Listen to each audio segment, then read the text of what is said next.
Je vous le dis, je suis tout à fait favorable à ce qu'on construise de nouveaux modèles de gouvernance. Ces nouveaux modèles, ils pourront être mis en place à l'initiative des acteurs eux-mêmes et assureront une plus grande souplesse, je vous lis ce qu'on m'a mis, dans la composition des instances dirigeantes et dans les modalités d'organisation interne. Bon, initialement, je n'ai pas compris cette phrase.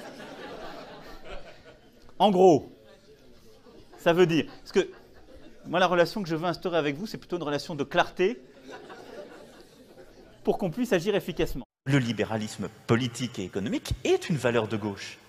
Moi, je suis socialiste et je l'assume. L'honnêteté m'oblige à vous dire que je ne suis pas socialiste. Pour ma part, je suis de gauche. Alors à l'époque, j'étais pas de gauche. Vous n'avez plus rien à voir avec le Parti socialiste. Mais je ne suis pas au Parti socialiste. C'est un mouvement politique qui ne sera pas à droite, qui ne sera pas à gauche. Monsieur Macron, vous nous dites « je ne suis ni de droite ni de gauche ». Je n'ai pas dit ça ainsi. Non. Vous avez touché beaucoup d'argent chez Rothschild. Oui. Combien? 2 800 000 euros, c'est cela? Oui, bon, on peut y aller directement si vous voulez. Ben oui, allons-y directement. Vous avez payé combien d'impôts dessus? Alors, je vais vous dire. Pourquoi je vais ce matin en parler avec vous? C'est moi d'abord qui pose des questions, Emmanuel Macron. Vous pensiez bien que j'allais vous poser la question, non, mais jusqu'à présent, j'ai refusé d'en parler. Oui. Pourquoi? Mais je vais vous expliquer parce qu'il faut faire de la pédagogie. Oui. J'ai été pendant 4 ans dans le secteur privé. J'ai très bien gagné ma vie, je l'assume totalement, j'en suis très fier, parce que j'ai beaucoup travaillé. Et donc, nous continuerons à avancer. Moi, je crois profondément au débat parlementaire et à la capacité à convaincre. Et donc, je suis, pour ma part, déterminé à ce qu'une majorité de conviction se fasse autour de ces réformes, parce qu'elles sont une nécessité pour une France qui décide de se redresser par elle-même et pour elle-même. Parce qu'il n'est pas soutenable de rester dans la situation où nous sommes. Et au-delà de ça, nous avons les moyens institutionnels de continuer à avancer. Ce qui s'est passé il y a quelques semaines, enfin en début d'année, avec l'application de l'article 49.3 de la Constitution pour faire passer ces réformes, est un mode extrêmement normal et classique d'avancer dans la Ve République. De grâce, soyez cohérents. La vie politique en meurt. On se fout des programmes. Ce qui importe, c'est la vision, c'est le projet. Et donc, mais c'est parce que c'est le cœur de ma démarche politique.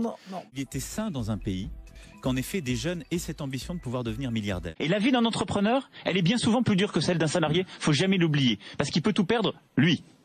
On a le droit sur le sujet. De dire des bêtises? Non, on n'a jamais le droit de dire des bêtises. On peut en dire, ça arrive à tout le monde.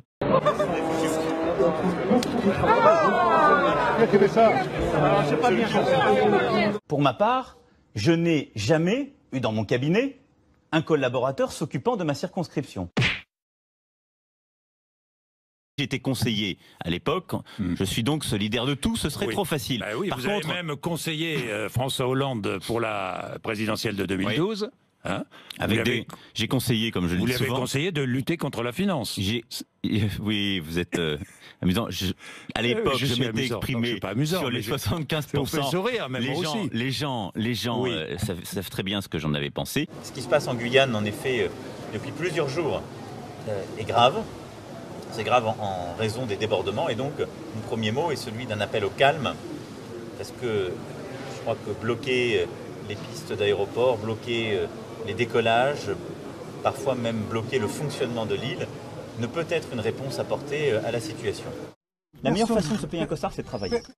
Il y a dans cette société une majorité de femmes. Il y en a qui sont, pour beaucoup, illettrés.